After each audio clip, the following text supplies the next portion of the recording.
Non, mais de toute façon, c'est toujours pareil. À chaque fois, c'est pareil. Dans toutes mes relations, c'est pareil. Je donne, je donne. Moi, vraiment, dans mes relations, je me donne corps et âme.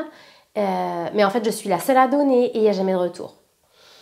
Donc, si vous vous reconnaissez dans ce que je viens de dire, peut-être que cette vidéo va vous intéresser puisque nous allons voir qu'il y a un problème quelque part. D'accord ? Si vous avez toujours la sensation que la relation est unilatérale, que vous donnez tout le temps, que vous ne recevez jamais, qu'à chaque fois c'est pareil, qu'il n'y a jamais de retour, alors que vous pouvez vous sacrifier pour les autres, vous pouvez donner corps et âme pour les autres et pas l'inverse. Alors, qu'est-ce qui se passe? Déjà, posez-vous la question. Est-ce que quand je donne, est-ce que je le fais pas, non pas pour donner parce que ça me fait plaisir, mais est-ce que je le fais pas directement parce que dans un coin de ma tête, je me dis j'aimerais bien recevoir la même chose. Ça, c'est la première question à vous poser parce que si vous le faites dans l'optique directement de recevoir quelque chose, forcément vous allez être déçu parce que la plupart du temps, regardez bien, les gens ne vous ont pas demandé ce que vous leur offrez.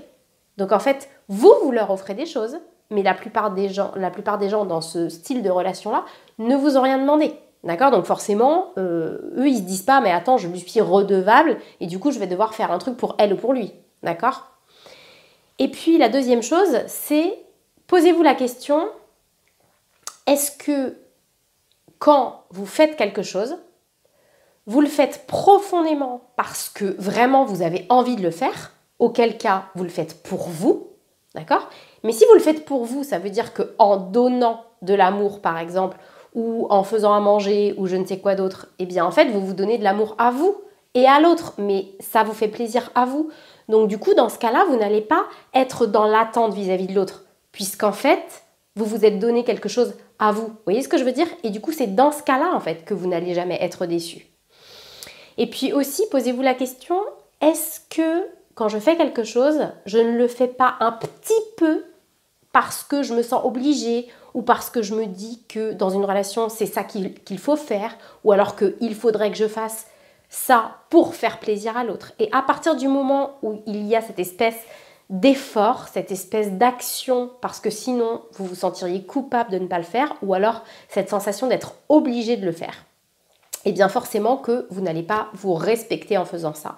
Vous allez vous demander un effort et donc, étant donné que vous avez entre guillemets, sorti de l'énergie en faisant un effort, vous allez attendre que cette énergie re-rentre à nouveau. Et donc, c'est dans ces cas-là que vous allez attendre de l'autre, alors qu'encore une fois, la plupart du temps, il ne vous a rien demandé. D'accord? Donc, on voit bien là que ce schéma-là, vous le faites tout seul et vous faites des choses qui ne sortent pas profondément de votre cœur et ensuite vous reprochez aux autres qu'ils ne fassent pas pareil, c'est-à-dire qu'ils ne se forcent pas, comme vous l'avez fait, à faire des choses pour vous.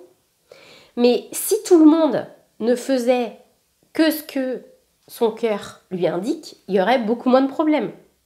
Donc c'est important, si vous le souhaitez, les prochaines fois, avant de faire quelque chose, de bien vous écouter, de bien écouter votre cœur et de vous poser la question, attends, ce truc-là, je le fais pour moi, vraiment parce que ça me fait plaisir, ou je le fais et j'attends quand même un petit truc en retour, ou alors je le fais parce que sinon je me sentirais coupable, ou je le fais un peu parce que je me sens obligée, ou pour faire plaisir, d'accord?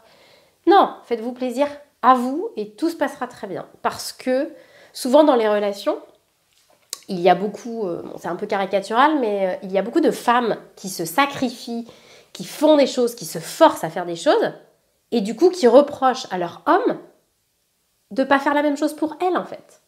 Mais en fait, dans ces cas-là, c'est la personne qui ne fait que ce que son cœur lui dit qui a raison. Parce qu'elle n'exige rien des gens en fait. D'accord? Elle fait ce qui lui plaît et c'est bon.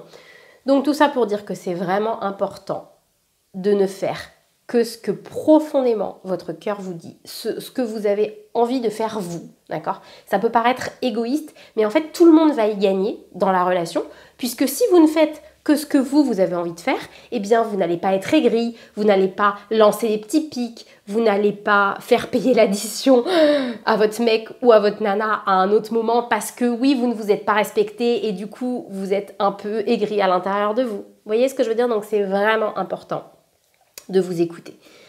Après, quelque chose de plus profond, c'est si vous ne pouvez pas vous empêcher de faire les choses. Souvent, c'est par culpabilité, d'accord ? Souvent, ça peut être par exemple, mais oui, mais en fait, c'est pour faire plaisir parce que sinon, je me sens coupable. Eh bien, dans ce cas-là, ça veut dire qu'il y a une blessure. Donc, dans votre passé, une blessure émotionnelle, quelque chose dont vous vous sentez coupable, et tant que cette culpabilité sera au fond de votre cœur liée à votre passé, eh bien, en effet, votre cerveau ne voudra pas de nouveau se sentir coupable et donc il vous forcera à faire des choses alors que vous n'avez pas envie de les faire et ce sera automatique et plus fort que vous. Donc dans ce cas-là, ce serait bien d'aller voir un thérapeute spécialisé dans la libération des blessures émotionnelles et qui sait enlever la culpabilité pour pouvoir vous en libérer et pouvoir ne faire que ce que vous avez envie de faire. Voilà. Pour ceux qui ne me connaissent pas, je suis Lucie Allard, je suis psychologue et j'ai une école où je forme des thérapeutes justement à la libération émotionnelle. Et bien écoutez, j'espère que cette vidéo vous aura plu. Je vous fais un gros bisou et je vous dis à plus tard.